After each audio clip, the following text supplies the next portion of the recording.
Our episodes deal with serious and often distressing incidents. If you feel at any time you need support, please contact your local crisis centre.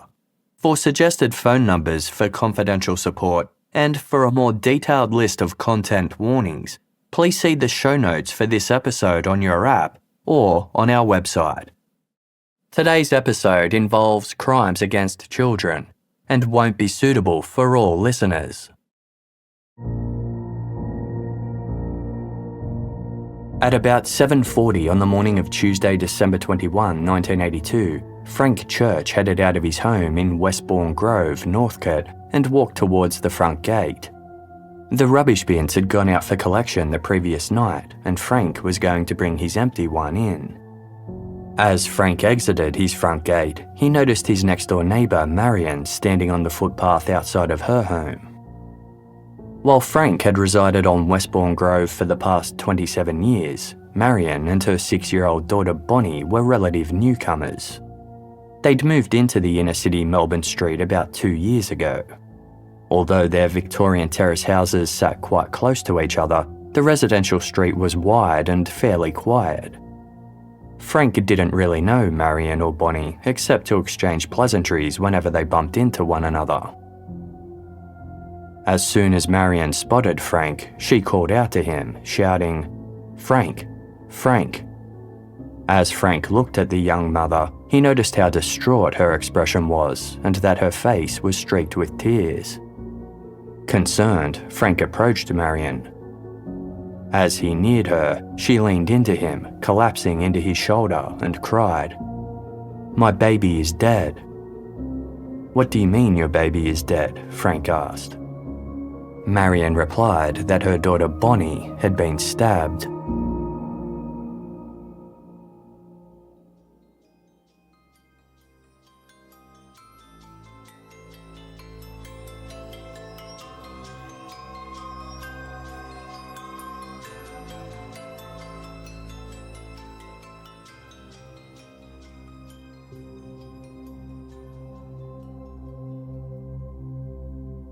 Shocked, Frank told Marion he'd call the police. Marion said that she'd already done so, then continued to sob and scream as she leaned heavily on Frank, seemingly unable to support herself. Frank's wife Mavis was just getting out of bed when she heard Marion's distraught cries. Frank began to call out Mavis's name, asking for her help. Mavis quickly pulled on a dressing gown and ran outside to investigate. She only knew Marion to say hello to in the street, but now the young mother was a sobbing wreck in Frank's arms. "It's her little girl," Frank said. Without hesitating, Mavis ran towards Marion's home. The front door was wide open. Mavis looked into the first room, but that appeared to be Marion's bedroom. Along the right side of the house was a long hallway, while a second L-shaped passageway led from Marion's room to the home's left side. Mavis hurried down the hallway, looking into each room as she passed. The second bedroom was a guest room that appeared to be empty, but the third was clearly Bonnie's. Children's clothing and toys lay on the floor. A single bed was pushed up against one wall while a bunk bed sat opposite. On a bedside table was a lamp which was switched on. Lying on her back in the single bed was 6-year-old Bonnie Clarke. Her arms were straight by her sides and she was naked with a blue doona bunched around her waist and covering the lower half of her body. Mavis immediately noticed how incredibly pale Bonnie was. She had a bloody wound just below her chest. Hoping she might be able to save the girl via resuscitation, Mavis lifted the back of Bonnie's neck. Bonnie's skin was ice cold. Next, Mavis felt for a heartbeat. She found none. Realizing that Bonnie was dead, Mavis immediately dropped her hands and hurried from the room. Meanwhile, outside on Westbourne Grove, 2 constables pulled up in their patrol car, having responded to Marion Clarke's call. As they pulled up at her house, they saw Marion standing on the footpath, still being held by Frank Church. Marion suddenly pulled away from Frank's embrace and kicked out at a small terrier standing nearby. "Why didn't you bark? You always bloody bark. Why didn't you bark?" she screamed at the dog. The constables rushed to 6-year-old Bonnie's bedroom. It looked like an ordinary children's bedroom, except for Bonnie lying cold and still in her bed. The constables were joined a few minutes later by 2 paramedics who confirmed that Bonnie was deceased. Furthermore, rigor mortis had set in, indicating that Bonnie had been dead for some time. She had been digitally raped and suffered injuries to her genitals. There was no semen found at the scene. Compressions to Bonnie's neck pointed to suffocation. A 3-centimetre stab wound was visible in her chest, but there was only a small amount of blood around it. Beneath her body, the mattress was soaked with water. Bonnie's bed was kept pushed up against one wall, and her pillows lay against this wall instead of beneath Bonnie's head. When police pulled the bed away, they found her pajamas stuffed beneath the pillows, between the mattress and the wall. The pajama top was heavily stained with blood. Bonnie's underpants had been cut, with 2 slashes made by either a knife or scissors extending from the elastic waistband to the bands where each of Bonnie's legs would go. Given the amount of blood on Bonnie's pajama top, it seemed strange there was so little around her actual wound. It appeared that after the killer stabbed Bonnie, they had rolled her over onto her stomach, then removed her pajamas and washed her with water, which soaked the mattress. Faint smearing across Bonnie's torso indicated that her body had been wiped clean. Frank and Mavis Church ushered Marion back to their home to comfort her while the police remained at the Clarke residence with Bonnie. At 8:05 a.m, one of the constables called Northcote Police Station to request detectives from the Crime Investigation Bureau attend the scene, along with crime scene investigators. Almost 15 minutes later, the detectives arrived and took note of the property's layout. A crime scene investigator noted there was no sign of forcible entry. The long, single-fronted weatherboard house had 3 bedrooms, one after another, flanked by 2 hallways. After the 3rd bedroom, which was Bonnie's, there was a living room with a couch and a television set. A small coffee table was cluttered with cups and empty bottles, including 1 beer bottle and 1 soft drink. At the rear of the house was the kitchen, laundry and bathroom. Another empty beer bottle was found in the laundry. A sliding door in the kitchen led to the back garden, where there was an outhouse, a Hills Hoist washing line with dry clothes hanging from it, 2 empty beer bottles, and a set of tall double gates that led to a laneway. These were closed, and there were no prints or marks on either side to suggest that someone had climbed them. Marion said that neither she nor Bonnie ever went into the laneway or used the back gate at all. She also explained that while the front door was always locked, she never completely closed the rear sliding door. It was always kept slightly ajar so that one of the family's dogs, a small terrier named Troy, could go outside whenever he needed. Troy slept on a couch in the living room, while Bonnie's dog, a poodle chihuahua cross named Moomy, slept in Bonnie's room on the bunk bed. In the kitchen, a cutlery drawer was slightly open, prompting investigators to wonder if the killer had used one of the household knives to stab Bonnie. But no weapon matching her injury was recovered. Marion Clarke briefly spoke to detectives in her home while Bonnie's body still lay in her bed, before being formally interviewed in the presbytery of a church that also sat on Westbourne Grove. According to Marion, the previous night had been peaceful. The only hiccup had been that Bonnie didn't want to go to her own bed. She had asked Marion if she could sleep with her instead. Bonnie was afraid of the dark. For that reason, she always slept with her bedside lamp on and kept the door slightly ajar. Bonnie's pet dog Moomy would also keep her company by curling up on the bunk bed in her room. But this wasn't always enough to calm the little girl. Marion had been tired and reluctant to agree to Bonnie's request. The lead up to Christmas was always a busy time, but this year, Marion's schedule was particularly hectic. She worked as a nurse and was undertaking extra full-time studies with final exams. As a single mother with no partner to help carry the load, these commitments had left Marion extra keen for a good night's sleep. Pointing out that it was only 4 more days until Christmas, Marion had encouraged Bonnie to go to her own room, stating, "Sleep in your bed, Santa won't know where to find you." Bonnie agreed, and at 8:30 that night, Marion tucked her in. Marion had gone to bed before 11 p.m, only getting up once during the night at around 1:30 a.m. to go to the toilet. She had checked in on her daughter as she walked by her room. Bonnie had been awake and asked her mother for a drink, which Marion got her. Both mother and daughter had gone back to sleep straight after. Shortly before 7 a.m, Marion had been woken by the telephone ringing. It was the nursing agency that employed her, asking if she could come in for a shift right away. Marion accepted and immediately began getting ready. As she made her way to the bathroom, she glanced in at Bonnie's room. She saw Bonnie was still asleep in her single bed, her doona pulled over her up to her chin. Marion dressed and made breakfast. By 7:45, there was still no sign of Bonnie stirring, so Marion went to wake her. As she approached Bonnie's bed, Marion instantly knew that something was wrong. Bonnie was lying completely still and her face was extremely pale. Marion reached for the bed's doona and lifted it.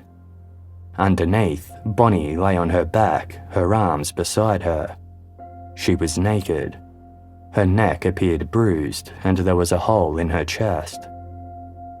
Marion said she immediately knew her daughter was dead. Distraught, she phoned the police. Unable to stay in the house where her daughter lay dead for a moment longer, Marion rushed out into the street. As she stood on the footpath outside, she saw her neighbour Frank Church and ran to him for comfort. Marion was adamant that an intruder must have broken into the home in the middle of the night and killed Bonnie while Marion was sleeping. The case was assigned to lead homicide investigator Detective Senior Sergeant Eric Lilly. Detective Lilly was dubious of Marion's version of events. For starters, according to both Marion and her neighbours, neither of the family's dogs had barked at all during the night. Yet, whenever a stranger came to the house, both dogs were known to bark incessantly. Any intruder also would have had to navigate a very difficult layout to reach Bonnie's room. With the home's front door closed and locked, it seemed the perpetrator must have entered by the rear sliding door that was always kept slightly open. But hanging at the back entrance to the house was a beaded curtain which made noise when walked through or pushed aside. Along the hallway that led to Bonnie's room were a number of hanging plants suspended from the ceiling. An intruder fumbling in the dark would have been caught off guard by these and found it difficult to access Bonnie without waking her mother. Yet Marion insisted she'd heard nothing. None of the neighbours reported seeing a prowler in the area or hearing anything suspicious either. Everything was pointing to a perpetrator who knew the home well. The only people who lived in the residence were Marion and Bonnie. Marion said she'd left Bonnie's father, Dennis, due to his alcoholism and occasional violent outbursts. Although this description might have made Dennis sound like a possible suspect, he had a solid alibi for the night of December 20 and was quickly ruled out of the investigation. But there was something about Bonnie's mother that gave Detective Lilly pause. Although Bonnie's murder looked to have a sexual component, there was no semen present, and the assault of Bonnie had been digital. These factors led Detective Lily to suspect that a woman was behind the crime. And the most obvious woman was Marion. Perhaps something had happened which caused Marion's temper to flare. She had snapped and killed Bonnie in an angry rage, then tried to cover up her actions by staging the sexual assault. There were other elements to the crime scene that caused the detective to consider Marion Clarke. To investigators, the number of empty beer bottles recovered around the property possibly indicated poor parenting and loose morals. Detective Lily didn't beat around the bush. During his very first conversation with Marion in her lounge room while Bonnie's body lay dead one room over, he said, "You did it, didn't you? Tell us now. We can help you." Marion fiercely denied killing her daughter, replying, "No, I didn't do it. I don't understand why you say that, because you don't know me." Detective Lily wasn't dissuaded. The crime scene yielded little physical evidence. Searches of the house and neighbouring properties by a total of 32 officers failed to uncover the weapon used to stab Bonnie. Nor did detectives find whatever item had been used to wash and wipe down her body after the murder.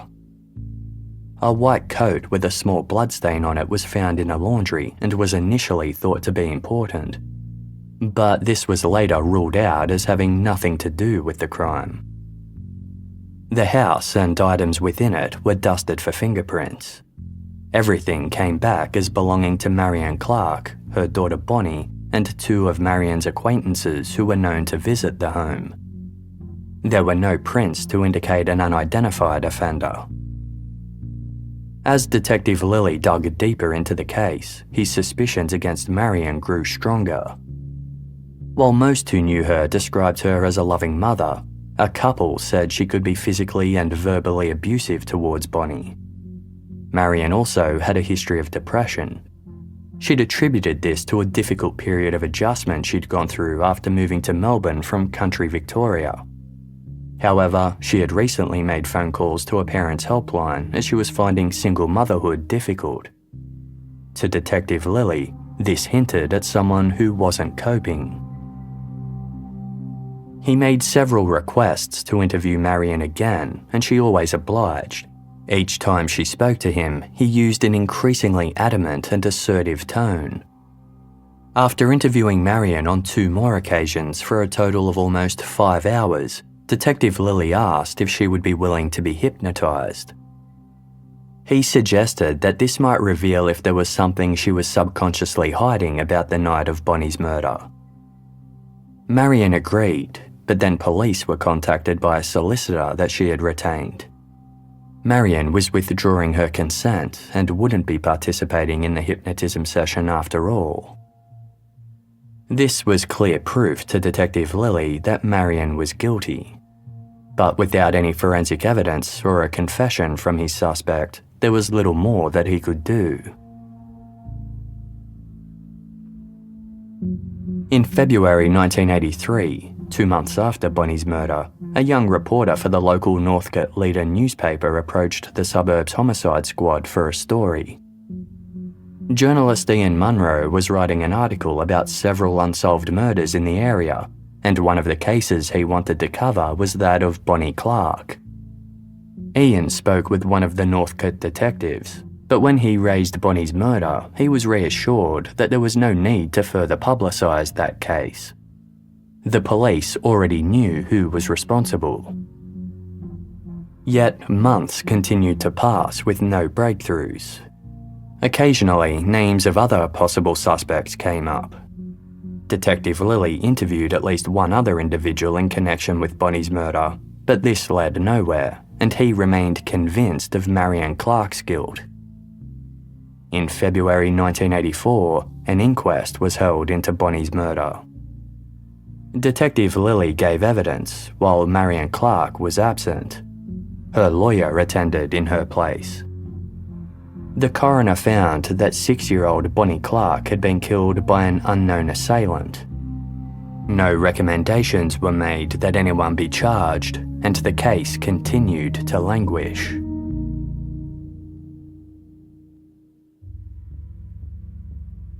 Meanwhile, Marion Clarke was experiencing unimaginable grief. Bonnie's death felt like a nightmare that she kept waiting to wake up from. As well as struggling with the loss of her daughter, Marion was overwhelmed with guilt for not allowing Bonnie to sleep with her that night as she'd requested. One day, Marion was driving somewhere when she was suddenly overcome by the need to pull over. When she did, she burst into tears.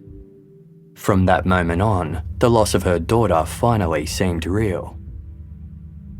At the same time that she was processing Bonnie's murder, Marion felt as though all eyes in Melbourne were on her. Being in crowded spaces and catching public transport became unbearable. It seemed like everyone was staring at her, judging her for being, quote, the worst kind of woman and mother. Sometimes when her phone rang at home, she would hear an unfamiliar voice on the other end, strangers calling to abuse her. You did it, just admit it, some of them said. Marion just hung up on them. Every day she half expected the police to arrest her. She felt as though Detective Eric Lilly was biased against her purely because she was a single mother. Marion would later tell a reporter from the Sunday Age newspaper, quote, I honestly reckon he hated single mothers. He had a real thing about single mothers. When the detective asked Marion to undergo hypnosis, she instinctively agreed, but she later reneged at her sister Jill's encouragement. Jill warned Marion that her distress might make her vulnerable to suggestion and advised she retain a lawyer instead. Marion was stunned upon learning that some people were reportedly accusing her of being physically abusive towards Bonnie. She had yelled at her daughter on occasion as a form of discipline, but never hit her. On one occasion, Detective Lilly told Marion, Nobody's going to believe you. You're just like Lindy Chamberlain. This was a reference to the mother of baby Azaria Chamberlain, who disappeared during a family camping trip in mid-1980, as covered in episode 136 of Casefile. Lindy had been convicted of murdering her daughter just 2 months before Bonnie was killed, despite asserting her innocence from the start. Years later, she would be released and acquitted. At the time, Marion knew that if it was possible for Lindy Chamberlain to be arrested, the same thing could happen to her. Marion dropped out of her university studies. She contemplated suicide. Living with her grief felt impossible. The only thing that stopped her from taking her own life was the thought of how Detective Lilly would interpret such an action. In a 2006 interview with the Sunday Age, Marion said, I thought, no. As soon as you do that, that bastard's going to turn around and say guilt got her. And he was not going to do that to Bonnie. They would have shut the book, and I wasn't going to let them do that. She was worth more than that. During the first couple of years after Bonnie's death, Marion kept waiting for the pain to subside. She expected that one day she would wake up and feel normal again. But on the 3rd anniversary of her daughter's murder, Marion realised that was never going to happen. Quote, I realised that it was never going to go away and I was going to have to live with it, and I better get cracking on this because it was ridiculous. It was time I started to live for me, and by living for me, I would be living for her too. While attending a Catholic retreat, Marion met a man who she later married and changed her name to Marion Wishart. She left Melbourne for a quieter life in Wonthaggi, a seaside town almost 150 kilometres away. Marion and her husband went on to have 4 children together. Framed pictures of her babies were kept on a dresser in the family's lounge room, and in the middle was a single photo of Bonnie holding her pet dog, Moomy. Bonnie's father, Dennis Clarke, was also grappling with the mystery of what had happened to his daughter. Almost 2 decades passed with no developments in the case. Over that time, Dennis's health began to decline and he was diagnosed with cancer. Aware that he didn't have long to live, Dennis was desperate to see the case solved before he died. One day in 2001, Dennis was reading the newspaper when he saw an article about Victoria Police's new cold case squad. He decided to reach out to them directly and phoned Detective Ron Iddles, who had been mentioned in the article. The detective paid a visit to Dennis's home and Dennis showed him a photo of his daughter. He explained his need to see the case resolved. Detective Iddles promised he would take a look at Bonnie's case file. Together with his colleague, Tim Day, the detective dug out the original case report and pored over its pages. They also went to the media, which was something their predecessor, Eric Lilly, had refused to do. Not long after Detective Iddles met with Dennis, he spoke with the Herald Sun newspaper and they ran an article about the 1982 cold case. One person who read the article was a woman in her mid-20s named Kylie Ward. Kylie had a particular interest in the case. She'd been a friend of Bonnie's and had always wondered what had happened to the little girl she used to play with. She also had her own suspicions about who might have been involved. Throughout 1982, Kylie used to go over to Bonnie's house to play after school. From January through to September of that year, Bonnie and Marion weren't the only people living there. Struggling to make ends meet as a newly single mother, Marion had let out the third bedroom to a boarder, a 28-year-old man named Mal. There was something about Mal that made Kylie uncomfortable. She knew he made Bonnie feel the same way. Bonnie had told Kylie that Mal was really creepy. He looked at her a lot, and sometimes he would make Bonnie sit on his knee. Bonnie tried to avoid him as much as possible, and Kylie noticed how cautious she seemed in his company.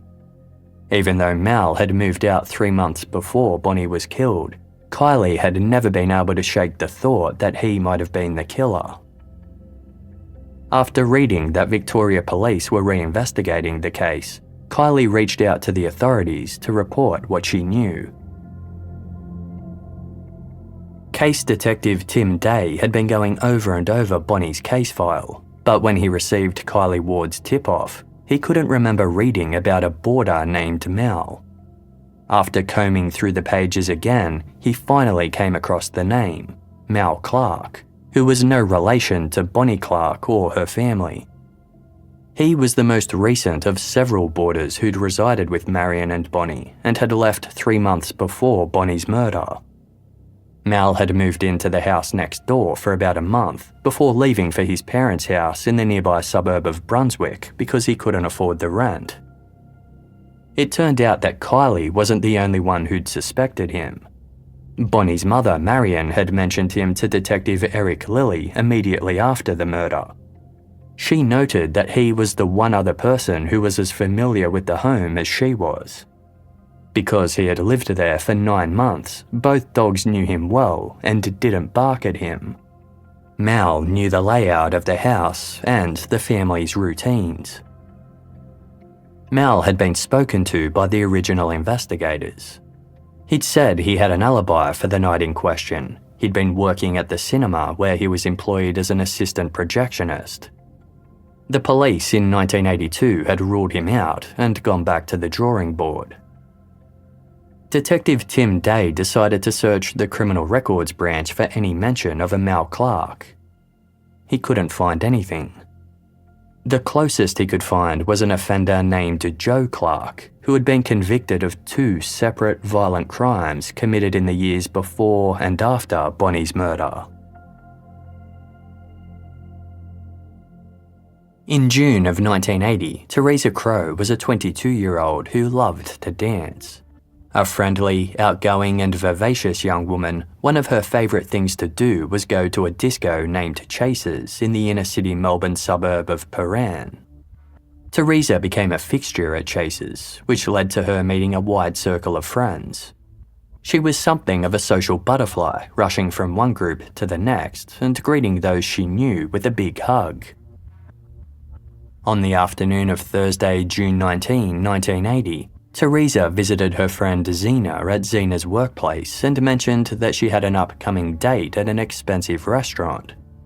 She seemed happy and excited. Zena asked if Teresa would like to come over to her place later that evening.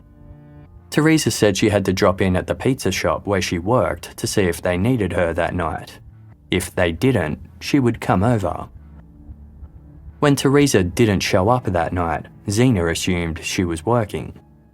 The pair had made plans for the following afternoon, but Teresa failed to show for those too. Although Zena was upset that her friend had stood her up, she didn't think that anything was wrong. Several days went by with no word from Teresa.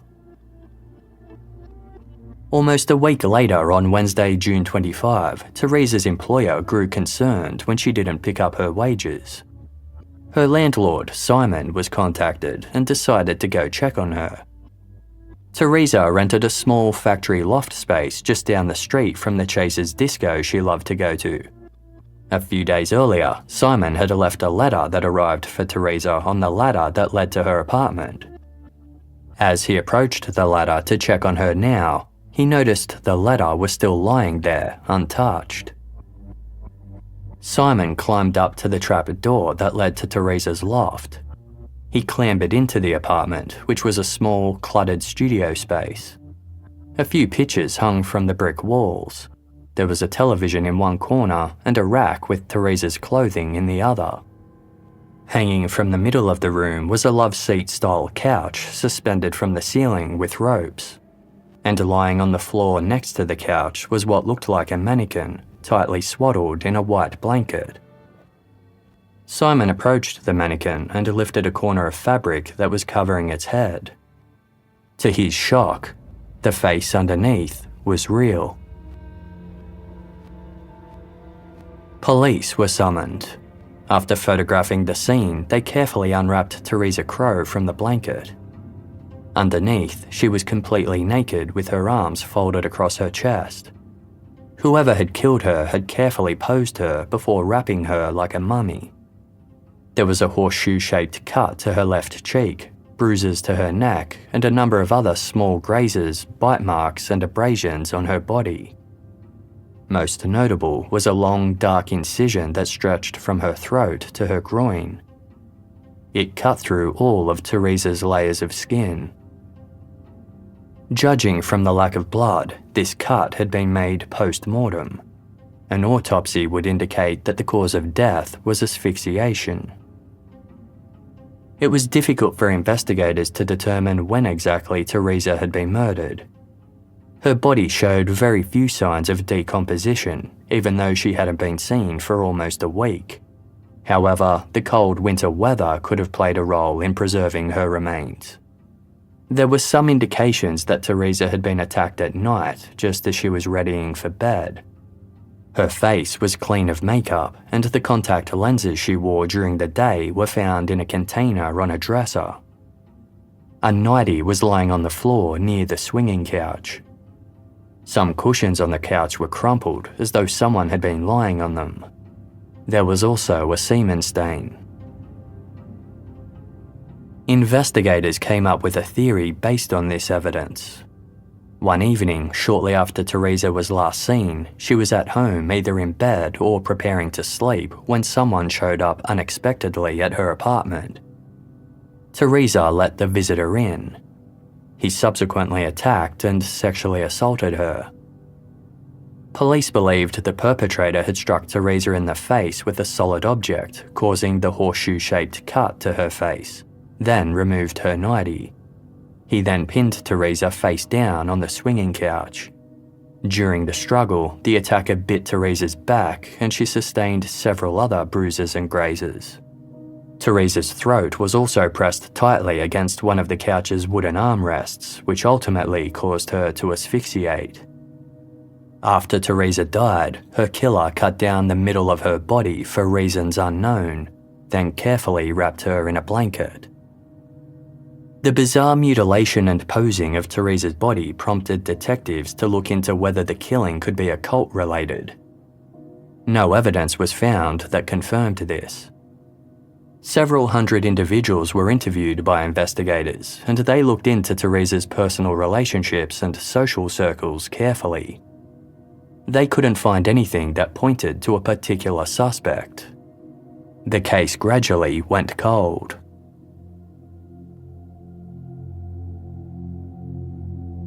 More than 3 years later, on Friday, August 26, 1983, 25-year-old Jane, not her real name, was suddenly woken in the middle of the night in her Brunswick home.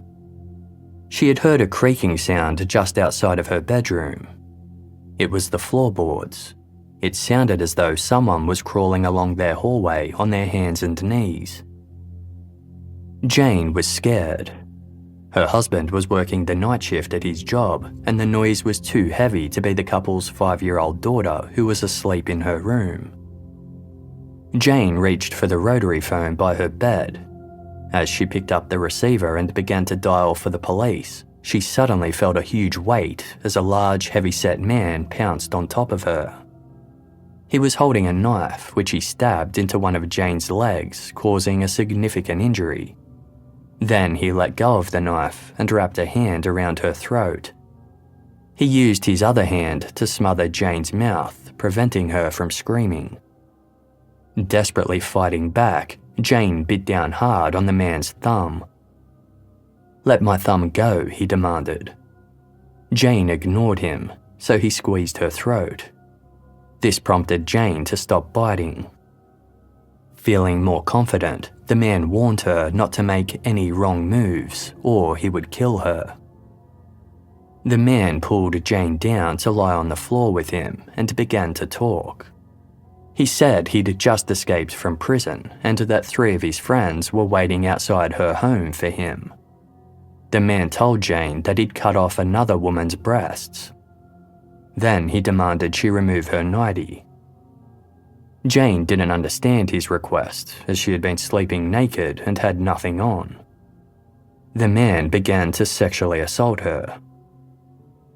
As he did so, Jane heard her daughter calling out to her. Perhaps woken by the commotion, the little girl had come to her mother's bedroom and was leaning over the bed, looking at her mother and her attacker lying on the floor. Hoping it was too dark for her daughter to make out the man's features, Jane explained that she and Daddy were just playing a game and told her to go back to bed. After the little girl left, the man grabbed Jane's throat and said, "How easy I could kill you. I could cut you up like the other girl." Terrified of what the man might do, Jane replied, "I'll do anything you want, but please don't hurt my daughter." Over 3 hours, the man raped Jane repeatedly at knife point while telling her in detail about other violent sexual assaults he'd committed. He also bit her repeatedly. Jane tried to memorize details about the man so she could report them later. It was too dark for her to see him, but she felt the texture of his hair. It was coarse and sandy. The man finally left just before 6:30, the time Jane's husband always returned from his night shift. But first, he cleaned up the scene, removing evidence of his presence. Before departing, he told Jane, "If you have a baby, I don't want you to get rid of it." Jane reported the assault to the police, providing a statement with an immense amount of details. A few days later, 2 Brunswick detectives began door-knocking the neighbourhood to see if anyone had seen or heard anything on the night in question. Next door to Jane's home was a block of flats, some of which overlooked her house. Detectives Mark Harris and Wayne McDonald meticulously made their way through the building, eventually knocking on the door of one second-floor apartment. It was answered by a tall, heavy-set man in his late 20s with distinctive, wiry hair. Both detectives immediately noted that the man's hair and build were remarkably similar to what Jane had described. As they explained why they were there and began to ask if he'd noticed anything suspicious, There was something strange about the man's demeanour that also gave them both pause. He also had an injury to one thumb, consistent with a bite. The detectives left and returned with a search warrant. Once inside the man's home, they noted that his lounge room window had a clear view of Jane's backyard. A washing basket full of dirty clothes contained several blood-soaked garments. The blood would prove to be Jane's. And then, while flipping through an old diary from the year 1980, the detectives found something else. Several newspaper clippings about a murder that had been committed that same year. The murder of Teresa Crow.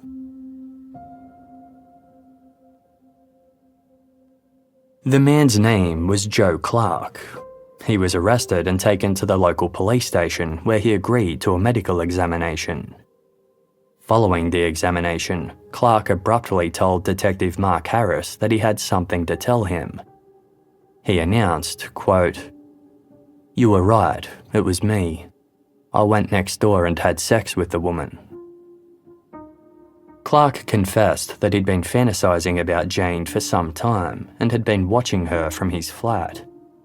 He said he was frustrated because, quote, "I have never been able to get sex from any woman voluntarily."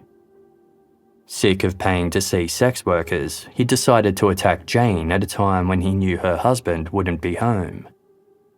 He'd lied to her about being a prison escapee with friends waiting outside, hoping to both scare and trick her. Clarke made a full confession about the rape, confirming the same details Jane had provided. The homicide detectives who'd been working on Teresa Crow's case 3 years earlier were notified about the arrest. Clarke had told Jane that he had cut up a previous victim. This detail, combined with the clippings about Teresa's murder found in his home, was the best lead that the cold case had ever had. When detectives from the Crow case arrived to interview Joe Clarke, he made another prompt confession. Clarke had met Teresa Crow in 1975 when he was 21 and she was 17. The pair were introduced by a mutual friend and Clarke was instantly obsessed. He began stalking Teresa at the discos she was known to frequent. Clarke's fixation with Teresa grew over the next 5 years, culminating on the night of Thursday, June 19, 1980, when he saw her at Chase's nightclub and proposed that they get married. Teresa, who didn't know Clarke well, had laughed at his suggestion, then given him an annoyed look. She left the nightclub shortly after, and Clarke followed her home. Clarke told the detectives that he'd climbed the ladder that led to her loft apartment and knocked on the trapdoor entrance. Teresa had answered the door in a nightie and let him inside. It wasn't the first time he'd been there. Once, Teresa had let him sleep on her couch when he was too drunk to go home. Clarke claimed he made them both a coffee, and that when he carried Teresa's drink over to her, she removed her nightie.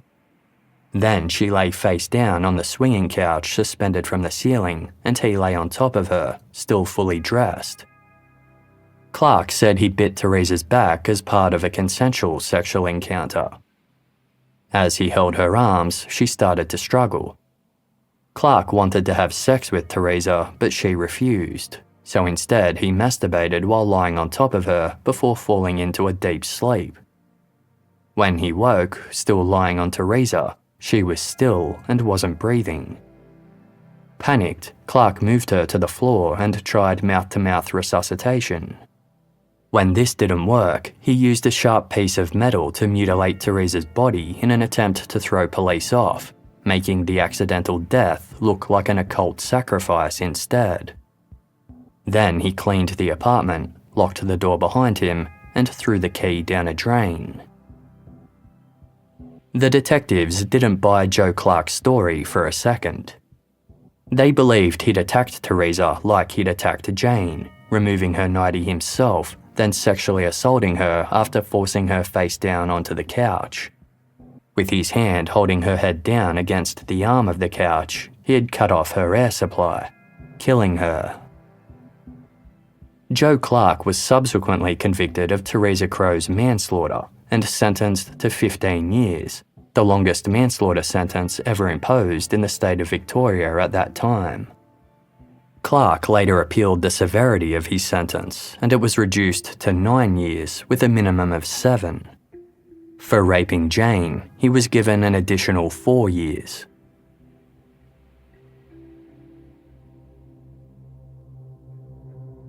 Almost 2 decades later, in 2001, Detective Tim Day was reading about Joe Clarke's crimes while looking into the cold case murder of 6-year-old Bonnie Clarke. He'd gone looking for records of someone named Mal Clarke, who'd been named by a friend of Bonnie's as a possible suspect. According to Bonnie's childhood friend, Kylie Ward, Mal Clarke had been a boarder who had lived with Bonnie and her mother. His behaviour had been creepy, and Bonnie had told Kylie that she didn't like him. As Detective Day examined Joe Clarke's file, one detail stood out to him. His occupation at the time of his arrest in 1983 was listed as an assistant projectionist at a Greater Union cinema. Mal Clarke had also been an assistant projectionist at the same cinema. Some further digging revealed Joe Clarke's full name: Malcolm Joseph Thomas Clarke. He was the same person as the boarder who'd rented a spare room from Marion Clarke, just going by a different name. Bonnie had been killed in December of 1982. This was 2.5 years after the murder of Teresa Crow and 8 months before the rape of Jane that led to his arrest. There was something else. In 1983, when detectives investigating Jane's rape had searched Malcolm Clarke's home, they'd found some children's socks and underwear purchased from a budget store, and a greeting card addressed to Bonnie Clarke. Just as they'd informed investigators working the Teresa Crow case about the clippings relating to her murder, the Brunswick detectives had notified the Northcote investigators about the possible connection to Bonnie Clarke. At that time, Detective Eric Lilly was still in charge of Bonnie's case.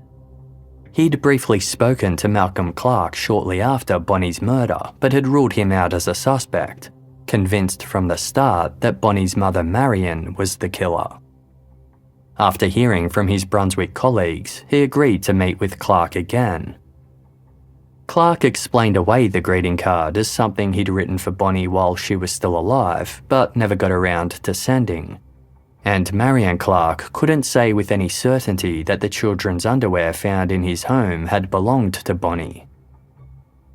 Detective Lilly told his colleagues in Brunswick that Bonnie's murder didn't fit the MO of the offences Malcolm Clarke was convicted of, and said they remained certain that Marion Clarke was the culprit. But in 2001, cold case detective Tim Day was struck by the similarities between all 3 crimes. All involved some kind of sexual assault. All of the victims had been attacked with a knife, and all of the crime scenes had been cleaned. Every one of the victims was known to Malcolm Clarke in some respect, and he was familiar with their homes and routines. On the day of Bonnie's murder, Marion had actually told detectives about Malcolm Clarke, insisting that they speak to him. Investigators had tracked Clarke down, but ruled him out after he provided an alibi that he'd been at the cinema working. Detective Tim Day couldn't find anything indicating the original investigators had verified this alibi. Almost 20 years later, Detective Day wondered if he could finally do so. It took some time, but the detective managed to track down shift records for Greater Union Cinemas in 1982. These confirmed that Malcolm Clarke had been employed by one of the company's movie theatres in December of 1982. He worked a shift there from 9:25 a.m. until 4:25 p.m. on Monday, December 20, 1982, finishing well before Bonnie Clarke was attacked later that night. Malcolm Clarke had the following day off and hadn't returned to work until Wednesday, December 22. His alibi for the time of Bonnie's murder was invalid.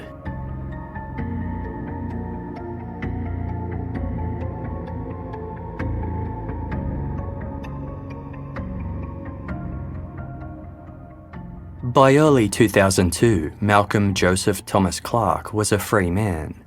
Now 47 years old, he'd received parole 8 years earlier in 1994 and had built a new life for himself post-prison sentence.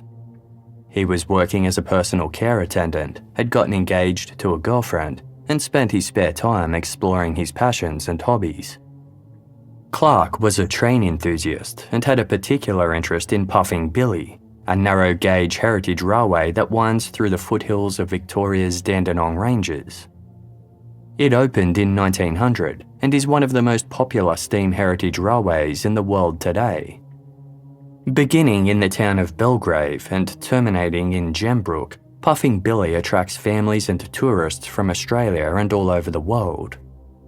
Malcolm Clarke was also drawn to the steam train, and in the year 2000, he took up a position as one of Puffing Billy's volunteer guards. He received no money for the role, but didn't mind. Being a part of the iconic railway was payment enough. One day in March 2002, Malcolm Clarke was at Puffing Billy's starting point of Belgrave train station when he struck up a conversation with a fellow train enthusiast there.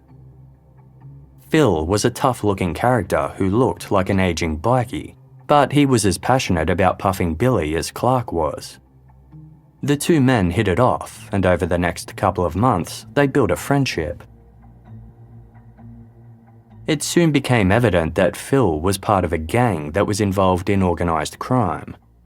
Gradually, Clarke began to join Phil in some of his illegal ventures, accompanying him when he burglared a factory, going to brothels with him to collect large amounts of cash, and secretly snapping photographs of a woman engaging in an adulterous affair.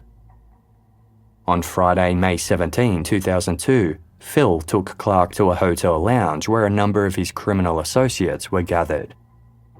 He pointed these individuals out to Clarke and provided descriptions of them. One was a corrupt police officer. Another was Steve, the head honcho who Phil had to answer to, known as the boss. Phil confided in Clarke that Steve was scoping Clarke out for a big job that was in the works. A couple of weeks later, Phil took Clarke on a different errand that involved meeting up with the corrupt officer out the back of Victoria Police's headquarters in St Kilda Road, Melbourne. Despite having seemingly gone on the straight and narrow since his release from prison, Malcolm Clarke appeared to enjoy his new proximity to organised crime. After assisting Phil with robbing some jewellery, Clarke was told he'd receive $8,000 in payment. This was in stark contrast to what he made in his job as a personal care attendant, which had been one of the only positions available to him. With a wedding and a honeymoon to plan, Clarke was appreciative of what the extra cash could pay for. On Sunday, June 2, an article was published in the Herald Sun newspaper about the cold case murder of Bonnie Clarke. Its headline read, "DNA evidence could hold the key to solving a 20-year-old child sex murder case." Malcolm Clarke read the article.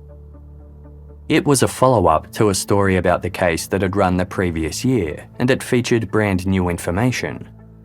According to Homicide Squad detective Ron Iddles, investigators were now pursuing a line of inquiry that indicated Bonnie's killer may have been a boarder who resided with the family. They were aware of around 12 to 14 people who had rented rooms in the house prior to Bonnie's murder, and planned to interview all of them.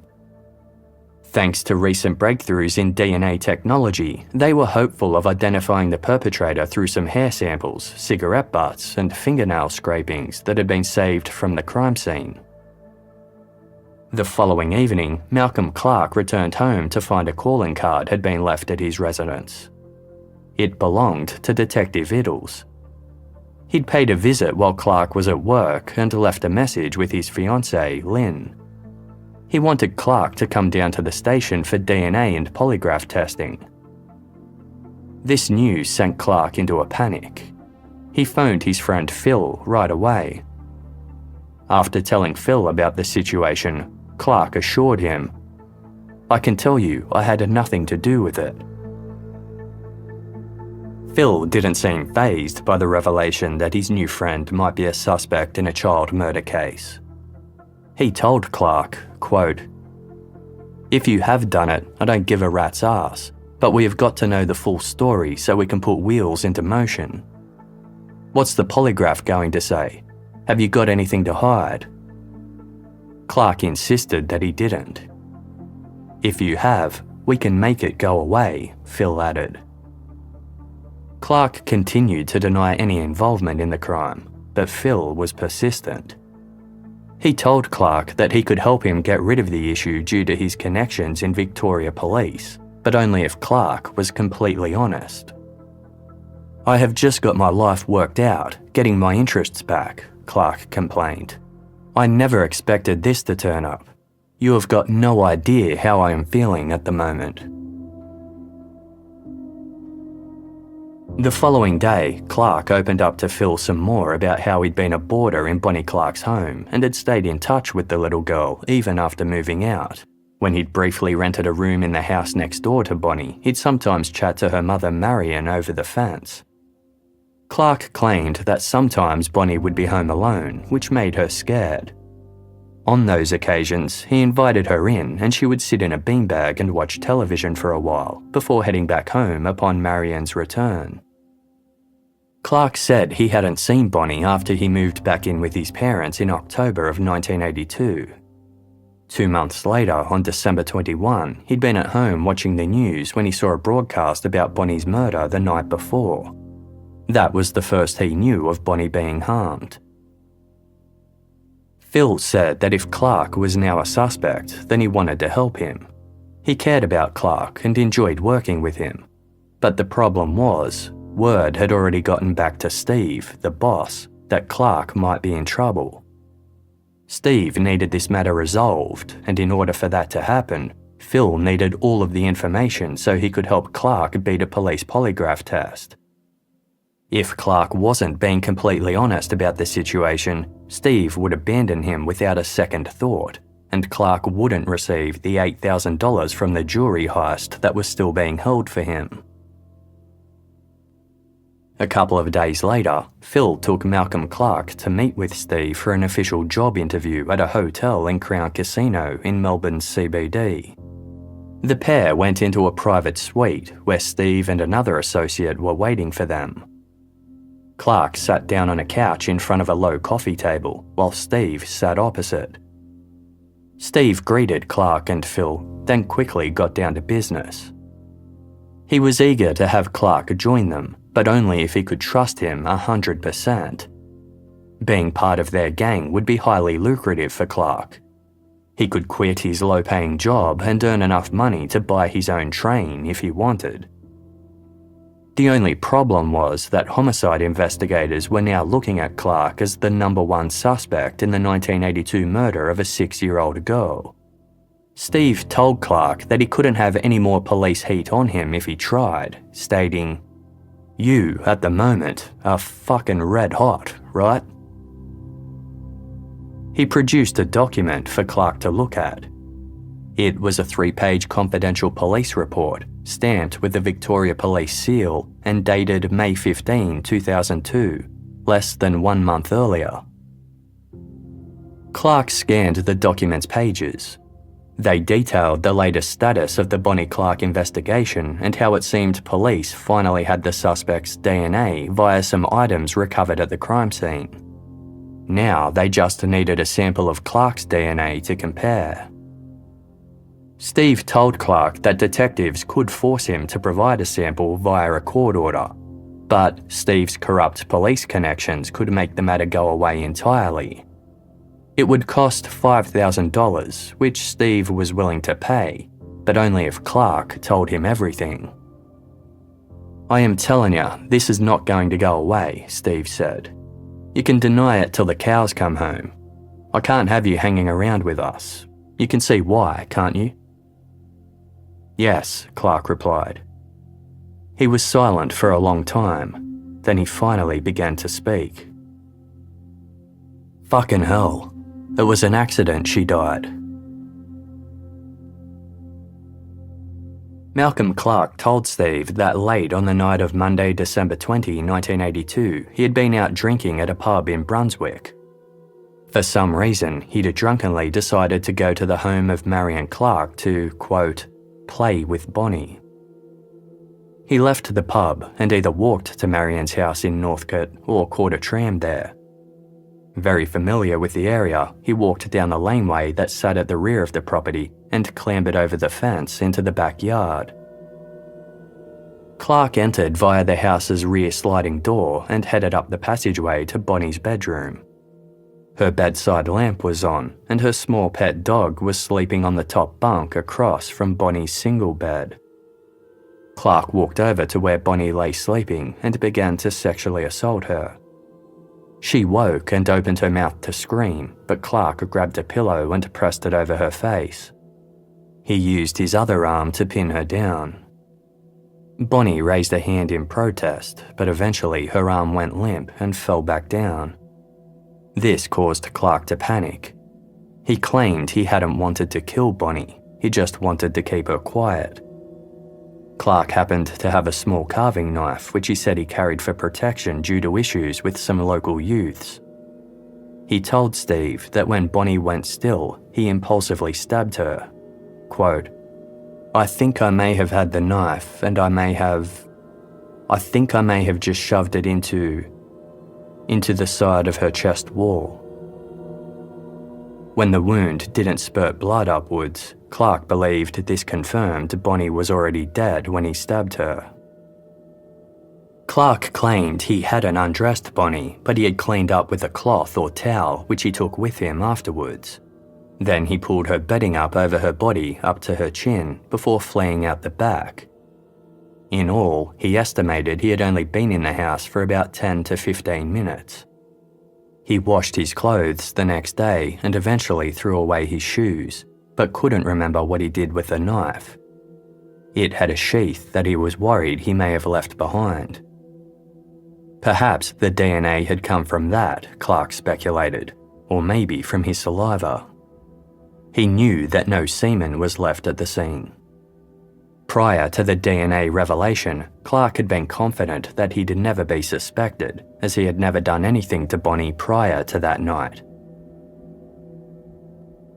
After listening to Malcolm Clarke's confession, Steve said he had to make some phone calls and that Phil would take Clarke to go get a coffee in the meantime.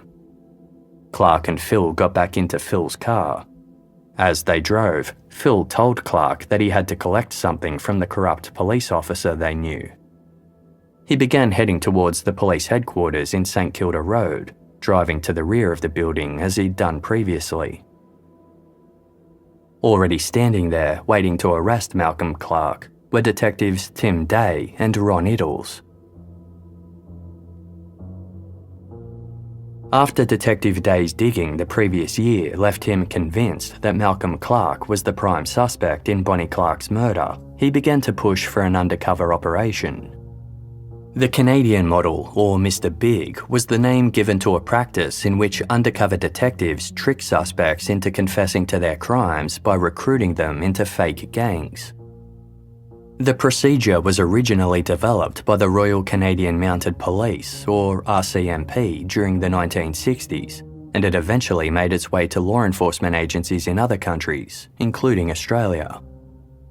The Canadian model was employed in the case of missing Queensland child Daniel Morecambe, covered in episode 54 of Casefile. It's a controversial practice that has come under scrutiny at times, but has been upheld by the Australian courts. When Detective Tim Day needed a confession from Malcolm Clarke to solve the Bonnie Clarke case, the Canadian model appeared to be the ideal approach. A strategy was devised and dubbed Operation Marauder. As part of Operation Marauder, an undercover officer approached Clarke as Phil, and the operation unfolded from there. For months, officers had been working their way into Clarke's life, building trust with him and recording their interactions. The Herald Sun news article about a DNA breakthrough was planted to spook Clarke, and Phil had deliberately brought it to his attention. In truth, no DNA was able to be gleaned from the crime scene at all. The Victoria Police case progress report that Steve showed him was fake and similarly designed to scare Clarke. His ultimate confession had been filmed via covert cameras and microphones set up throughout the hotel room. Once Clarke was done, the officer posing as Phil drove Malcolm Clarke to Victoria Police headquarters to be arrested. At 7:45 p.m. on Thursday, June 6, 2002, Detective Tim Day began recording a formal interview with Malcolm Clarke. Faced with his confession to the fictitious crime gang, he finally ditched his false alibi. He gave a detailed description of Bonnie's murder as he recalled it, including her bedroom, adding that he had been drunk as a skunk. He admitted to digitally raping the 6-year-old, smothering her and stabbing her. Clarke insisted it had never been his intention to kill Bonnie. Quote, "God knows why I went round to that place, and whatever happened, had happened, and when I came to my senses, I realised that Bonnie was deceased." Malcolm Clarke was subsequently charged with the murder of Bonnie Clarke and taken away to be held on remand. By the time Malcolm Clarke's trial began in Victoria's Supreme Court 2 years later, he had reneged his confessions and was pleading not guilty. The now 49-year-old Clarke claimed that he'd only confessed to killing Bonnie because he believed that was the only way he was going to get hired by the organised crime gang.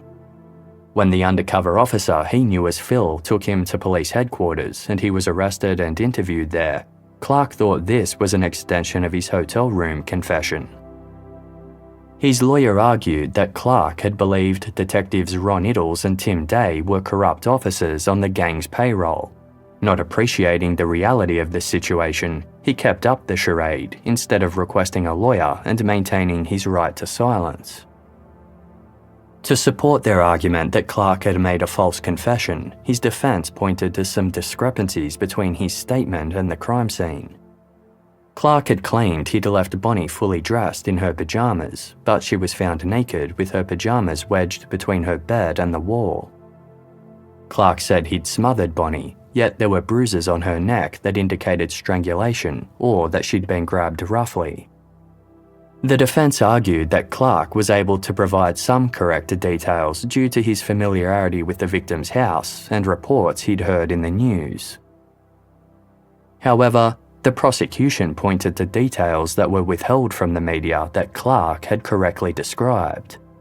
These included the fact that Bonnie was digitally raped, the lack of semen at the scene, the stab wound to Bonnie's chest, and the specific way it had bled. At least one media report which Clarke claimed to have read had actually stated that Bonnie was killed by strangulation. However, Bonnie's autopsy was more consistent with Clarke's claim that she was smothered and didn't struggle.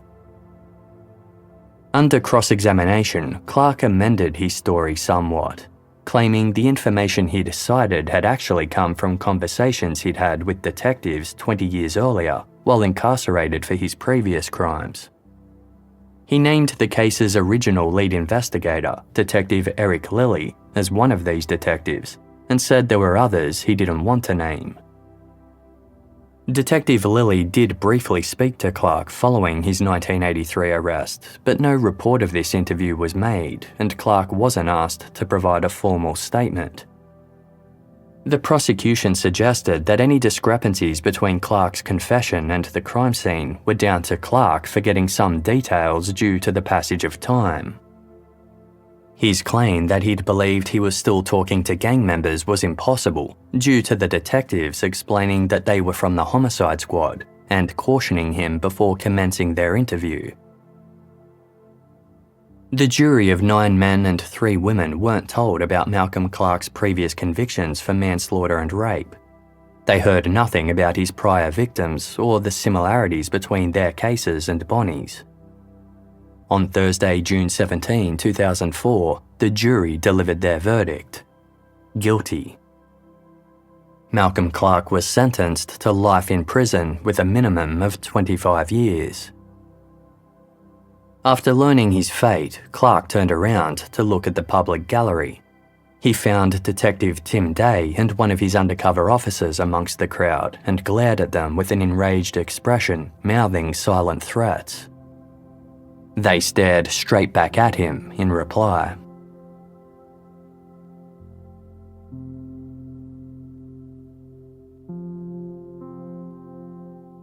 Two months after Malcolm Clarke was sentenced, Bonnie Clarke's father, Dennis, passed away. He had been battling cancer for years, but lived long enough to finally see justice for his daughter. At the time of Clarke's conviction, Dennis told one reporter, quote, "It's the best news I have ever had. After 21 years, I am so glad.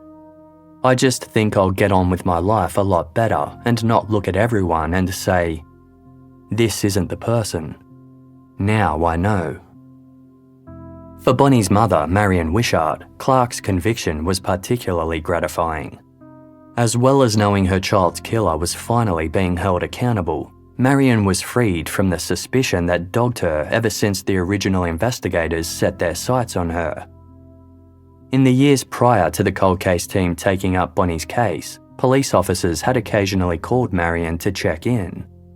But it had never felt like they were following up with the victim of a crime. It felt like they were sending a subtle message that she was still their top suspect. During the 20 years following Bonnie's murder, Marion had often woken in the middle of the night, haunted by the thought that Bonnie's killer was free to harm others. Her fears were confirmed upon finally learning who the murderer was. Marion was distraught that the lack of police attention on Clarke had allowed him to brutally rape at least one other woman in 1983. She had tried to tell investigators that Malcolm Clarke could be a suspect immediately after Bonnie's body was found, but she hadn't been listened to. Marion Wishart passed away in 2018 from pneumonia. Before her death, Marion spoke with journalist Erin Munro, who was now working for the Sunday Age. During the interview, Marion reminisced about her daughter. Describing Bonnie as a very strong-willed, funny little girl, Marion said one of her favourite memories of how attached Bonnie was to an imaginary friend she'd named Chitty. On one occasion, the mother and daughter were on a tram when Bonnie suddenly panicked because Chitty hadn't boarded with them. To soothe her daughter, Marion asked the driver to stop, then pretended to fetch Chitty from the street outside. All of the other passengers had laughed as Marion put Chitty down beside Bonnie. Reflecting on the daughter she'd lost, Marion stated, "She's there all the time. There really isn't a time when Bonnie's not with me."